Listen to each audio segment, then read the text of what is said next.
I'll Silver! A fiery horse with the speed of light, a cloud of dust, and a hearty hi-yo Silver, the Lone Ranger.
With his faithful Indian companion Tonto, the daring and resourceful masked rider of the plains led the fight for law and order in the early western United States. Nowhere in the pages of history can one find a greater champion of justice. Return with us now to those thrilling days of yesteryear. From out of the past come the thundering hoofbeats of the great horse Silver. The Lone Ranger rides again. Silver! Let's go, big fellow! I'll Silver!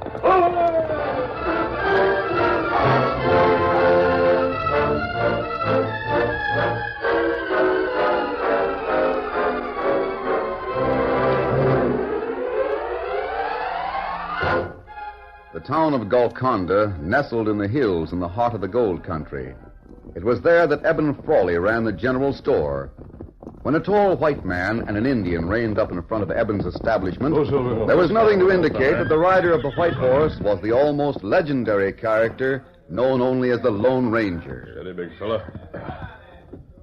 Tonto, let's look at Eben's place. Ah, plenty changed since last time we come here. The old fellow's expanded. Store's twice as big as it used to be. Isn't that right? I guess he must have decided to spend some of the money he'd saved. Me stay here, horse? Yes, Tonto. I'll go and try to find the boots for Dan. Him be plenty glad to get surprise when he'll come back from trip. Yes, it's worth the trouble of getting on a disguise and coming here. Well, I'll be back in a few minutes.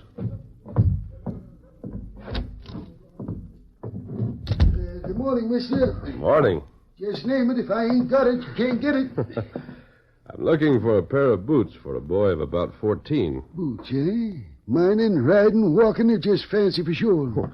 Something like these I'm wearing. Size 8. Yeah, I just got in a case of boots. It's in the back room. I just checked the invoice, but had no time to put them on the shelf. You go back there and take your pick. All right. You'll find them between the blasting powder and the tinned oysters. Thanks. Hi, Evan. Well, bless my soul, it ain't Tom Jackson. I've been waiting for you. I got your packs all made up. You're right there in the corner. The 2 mules right in the back. It's downright fine to grubstake me, Evan. Downright fine. Yeah, my eyes. Just plain good business, that's all it is. Well, it sure is a relief to do business with you. After the skinflint ways of Grabber Garson.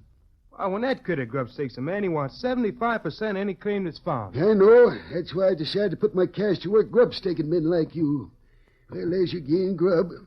Now get going and find you some pay dirt. Ain't there more papers or something to sign? You signed them. You turn up something in the next 3 months, half of it's mine. You don't, we call it quits. I don't owe you for this stuff? Not if you don't hit pay dirt. Gosh.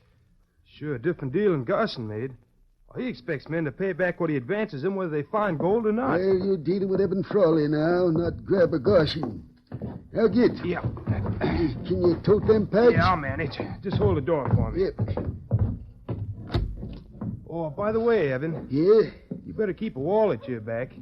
What do you mean? Garson's pretty sore about the way you took his business away from him. He was doing all right grubstaking men. You don't like to lose what he had. Yeah, they better not try anything with me. Well, just keep your eyes open. So long. Hey, good luck to you. Hey there. You find them boots all right? Yes, but I'm still looking for the right pair. Yeah, take your time. No hurry about it. Yeah, better get to sweeping the floor. Raleigh, I want to talk to you. Yeah, go ahead and talk. Did you bring that breed to help you talk? I've had about enough of your activities. How's about closing that door? Huh? Oh. We'll close it. Close it, Miguel. Close it hard. Hard, eh? Hey, that's your hide. You slammed the glass window out of the door.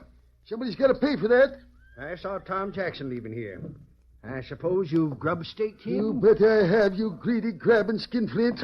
And I'll grub-stake any other man I think is deserving. Oh, you will, huh? Well, it was my idea to finance prospectors. It was my idea, see? I've been in business for 5 years. Well, you won't be in business much longer. No, sirree. Not while I'm alive and kicking. You swindled a half dozen men out of their claims. Those you didn't swindle out of the claims, you left only a few shares while you grabbed most of them. Hey, look out for that tableware. Senor, I am so sorry. I am clumsy, eh? Oh, the sidewinder, you smashed all them dishes. You bumped into that tableware on purpose. Now get out of here. Go on, the two of you, get. You lay a hand on me, Frawley, and Miguel will protect me. You get or I'll lay both hand and foot on you. And Miguel as well. You be careful. You get. Miguel! I'll fix you. Put that knife away. I'll get you. Oh! Hey, what You were really going to stab him, weren't you? Well, who's this? Where'd you come from? Miguel, you hurt? Oh, I think the bullet strike only the knife. You stranger, you sure saved my neck. That breed meant business. Do you want to call the law? It was self-defense. That's what it was. Miguel was defending me. That man was going to choke Stop me. it, Garson. Well, what do you want done with him, Crowley? I just want to be quit of them. Now get out of here. How about it, Garson? You intend to get out or stay and discuss the point? I came to warn you, Frawley. You had your warning. Oh, want to discuss it, huh? Good. Let go me! Miguel, help me! You too, Miguel. Let me go. Let me go or I'll kill you. Get the door open. What's left of it? You'll pay for this. Tonto, catch them and squirt them on their way. Here they are. Your turn, Tonto. Let them have it, the skunks. That rat my heart, stranger. I don't know how I can thank you for that.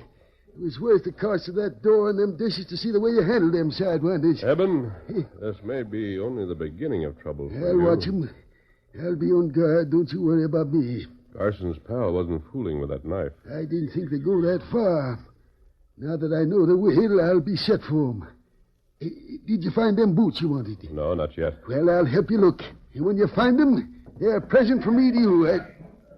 Great day, what's happened out there in the street? Seems to be a crowd coming this way. It? Hey, it's Pete Bloomer. Who? He's the old galoot in the middle of that crowd, the one in the mule. Jumping jeepers, I wonder if he struck it rich. He's coming in here. Hey, Evan, I done it. I struck a ridge. Found the pay dirt. Pete, you old horn toad, you sure of that? Rich, you hear me? I struck it. Biggest strike I ever made. Get that foolish look off your face. I ain't joking. I mean it, don't you, savvy? We're rich, Evan, rich. Gosh, Pete, I can't believe it. 40 years I prospected. Never seen nothing like it. Whereabouts you strike it? Just beyond Big Bear Creek. No placid stuff neither. No siree, it's a vein. We got us a mine. By Jiminy Evan, we're mine owners. You bring samples? Sackful. If only it assays good. It's been assayed already. Stopped by at Rock City. They said they'd never seen the like. Am I glad it's you that staked me and not Driver Garson? It's stake? Staked our claims and filed on them. You don't catch me napping. No buzzard of a claim jumper will ever get no gold of mine. Quit looking like you can't believe it, Evan. It's true. So help me, it's true. Then you get right back there. I'll give you a new repeating rifle. I'll give you grub. As soon as you can, I'll send men to join you. But right now, you guard that claim. If anybody so much as tries to set foot on it, blast him off.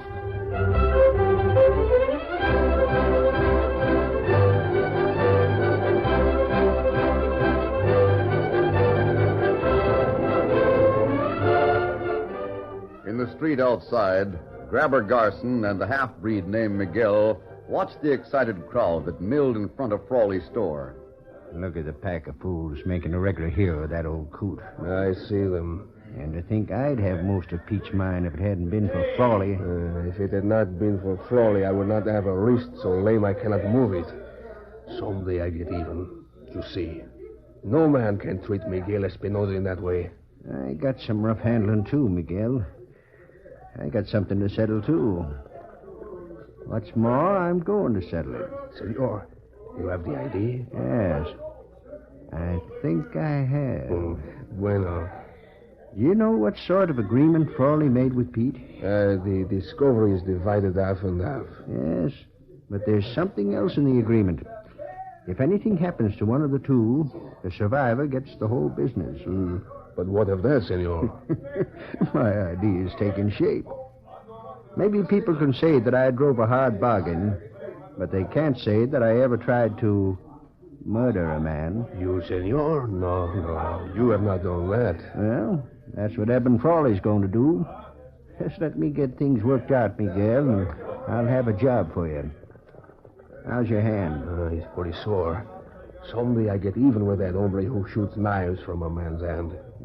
He's over there at the hitch rail right now. The Indian is with him. I wonder who that Indian is. My back is to them, Tonto. Garson and Miguel still whispering to each other. That's right. Half-breed fella got plenty ugly look on face. I think we'll keep an eye on things for a time. Garson isn't going to stop with what he's done. All right, mount up. We'll go to camp. Steady, big fella. One Silver. Get him up, Scout.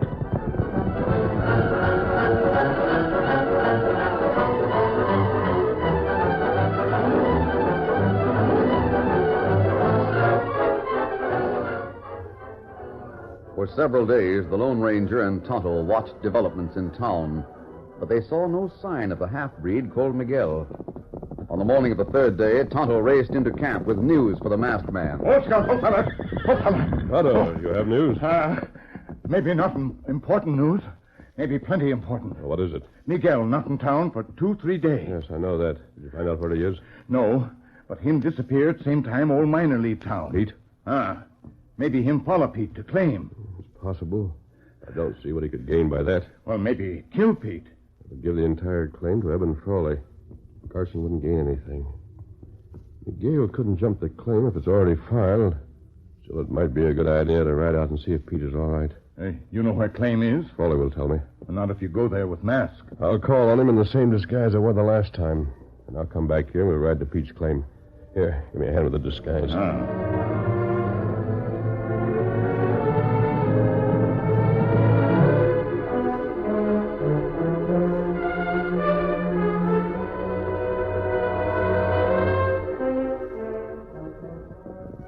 It was evening when Tonto and the Lone Ranger, wearing the familiar mask, reined up in front of the little shack Pete had hurriedly thrown up in the mountains. Steady, big fella. Hello there. Anyone inside? Him not answer. Smoke coming from the chimney. Come on, Tonto. We'll look in. Oh, Him there on the floor. Pete. I'm dying. Give me a hand, Tonto. We'll see what's wrong. I know what's wrong. It's poison. The murdering skunk. Look at his eyes, Tonto. My food was poisoned. I got awful pains. The throat hurts. Me get things from saddlebag. Now, listen to me, Pete. We're friends and we'll help you. Who poisoned you? Couldn't be anyone but Frawley. He's the only one who had a chance to put something in my food. He wanted the mine. All of it. Not just half. He wanted it all. Steady now. We're going to see that he doesn't get it all.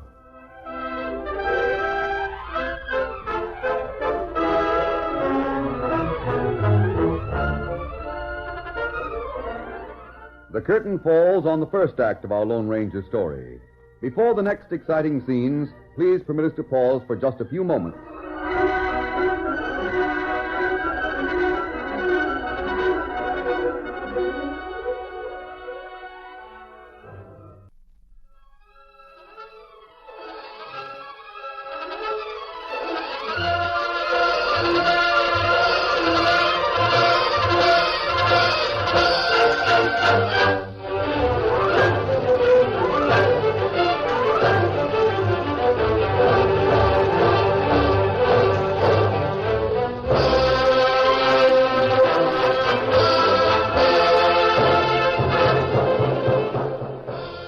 to continue our story.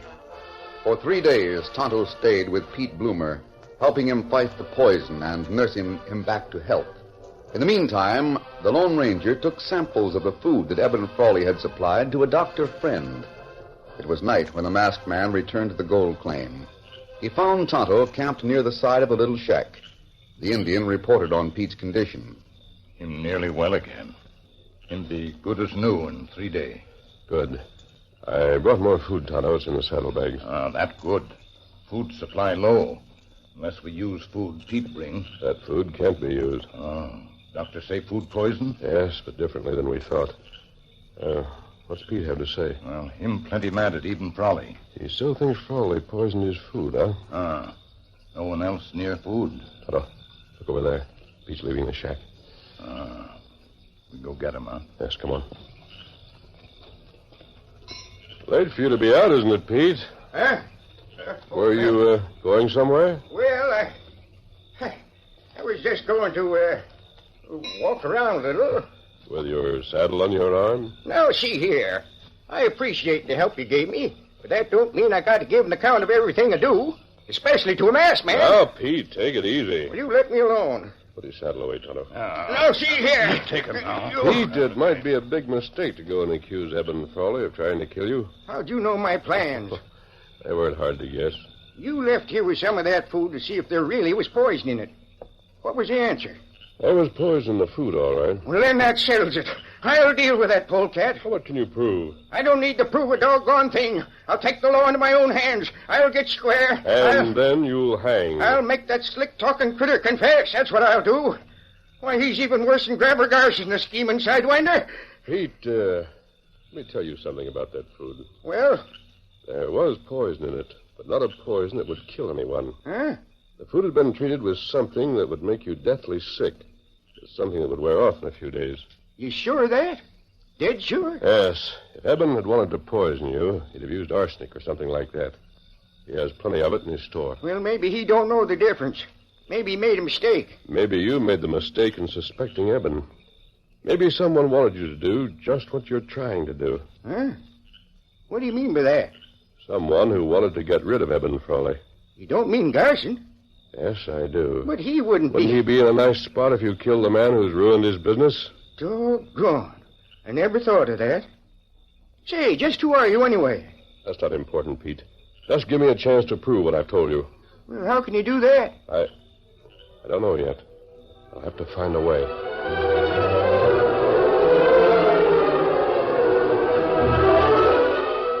For some time after Pete had been persuaded to return to his shack for the night, the Lone Ranger and Tonto sat beside a tiny campfire discussing the situation and making careful plans. It'll mean another disguise, Tonto. Different one than I wore the last time I went to Golconda. We fix that. It also means some careful work on your part. You know. And a certain amount of luck. Plan worth trying. Yes, I think it is. Well, we'll get started on it right away.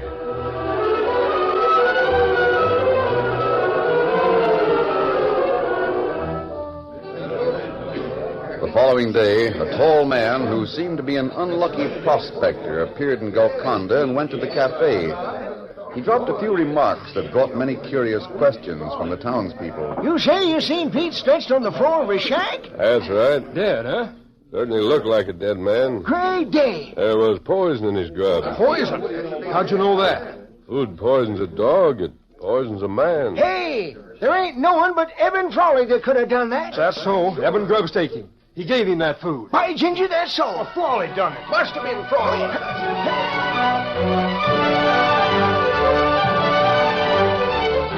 Hey, boys, have you heard the news? Frawley poisoned Pete. He's dead. Yeah, Frawley done it. Eben figured to get his share of the claim. The news spread through the cafe, into the streets, through the town like wildfire.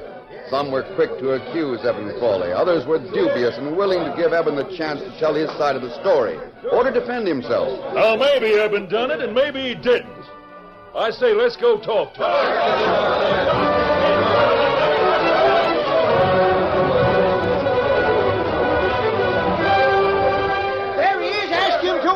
Now we'll see what he knows. Frawley, what's this about Pete being killed? Come on, talk up. What's that you said about Pete? He was murdered. His grub was poisoned. Oh, And we come here to see what you got to say about it. what's that? Wait now. I never... Maybe aim to get that claim all for yourself. Answer that one, Eben. How about it? Wait, hold on. This is the first I've heard about it. Give me a chance to think. Gosh, Pete dead. I can't hardly believe You're it. just acting. I'm not acting, Give Garson. Eben a chance to talk. If Pete was poisoned, it has to be Eben.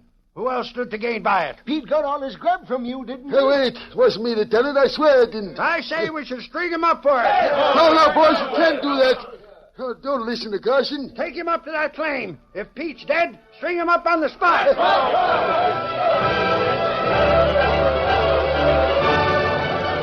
While the crowd milled around Eben's store, the Lone Ranger moved with deft speed in the back of the store.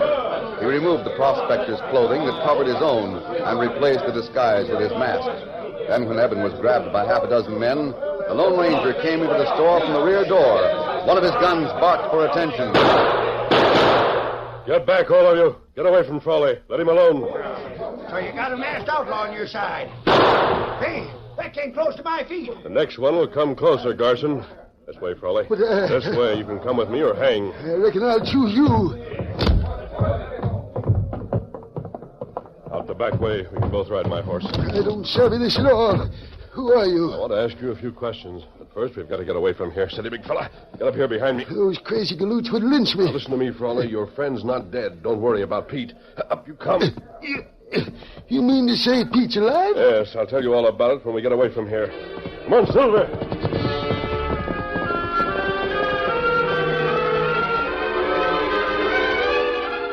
That night, Miguel, the half-breed, who lived alone in a small cabin at the edge of town, had slept for less than an hour when something roused him to wakefulness. What was that? He listened, straining his ears to catch the sound of someone moving outside the building. For a moment, there was silence. I was sure I heard He someone. sat up in the bunk. His hand reached for the gun beneath his pillow. Then suddenly a voice cut through the silence. Carson, what are you doing there? Hold on, come back here. Caramba. What is this? I must see what goes on. There you are. What is this? That's what I want to know. You're masked. You come to rob me. Came to find out what you and Garson are up to. But, senor... Drop that gun before I let you have it. See. That's it. Now start talking. Senor, talking about what? I don't understand. What's the game you and Garson are playing? How does he come here to see you? Senor, there was no one Don't here. try to tell me it was not Garson who just left here. I have seen nothing of Senor Garson. Then who did leave your back door? No one. There was no one here, senor. You mean to say I didn't see someone ride away from the rear of the shack less than 2 minutes ago? There was no one here, I swear it. Come this way. Oh, let me go, senor. Let go of my neck. I'll show you the footprints. Open that door. See, I will open it, but please let go of my neck. Look out. Senor, what is it? Steady. There's no one here. Look at this. What? A gun? Yes, lashed to the side of the casing with a string from the trigger to the door. This was supposed to kill the first person to open it. That would be me. There is never anyone else here. Now do you deny that there was someone here? No, senor. Now I do not deny it. If you'd had a little more time, you'd have sighted the gun so it wouldn't have shot over your head. Senor, you say it was Garson who was here? I thought you and Garson were pals. Was he who rode away? The moon's none too bright. I might have made a mistake. You might have made a mistake, but you might not have made a mistake, eh? Forget I came here, Miguel. Adios. Oh, wait a moment, senor. I want to talk to you. Come back, senor. Please come back. Come on, Silver.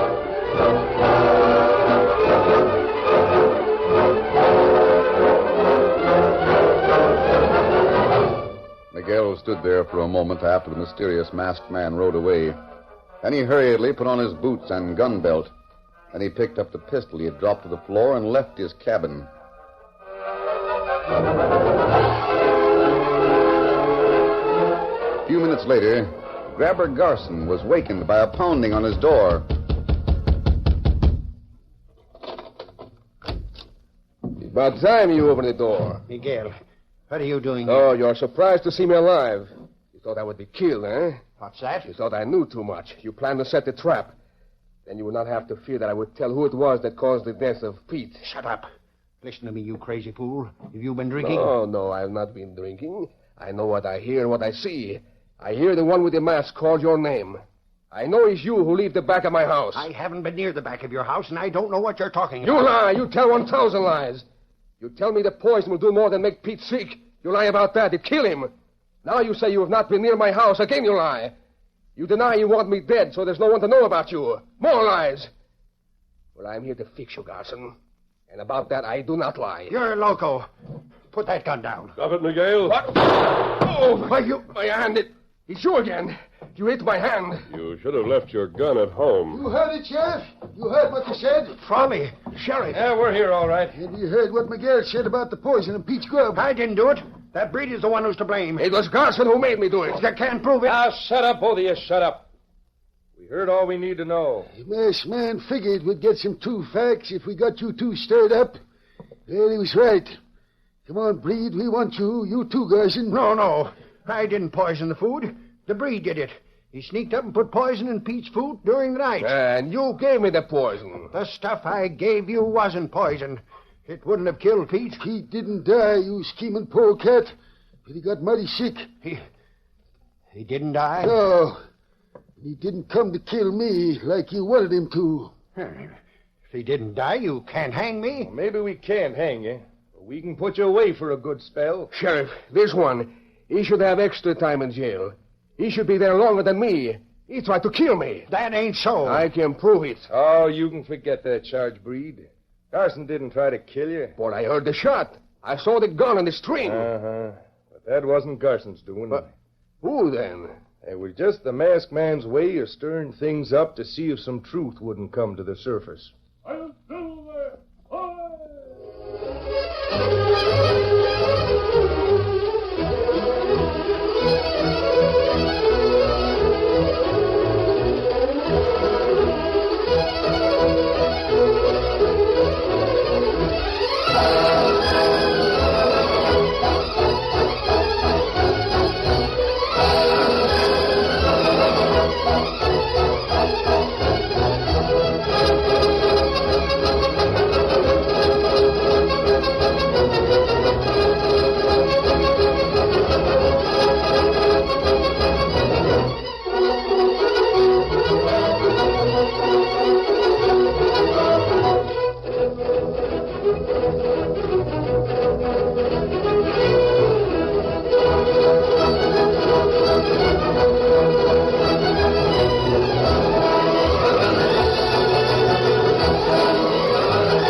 The story you have just heard is a copyrighted feature of the Lone Ranger Incorporated.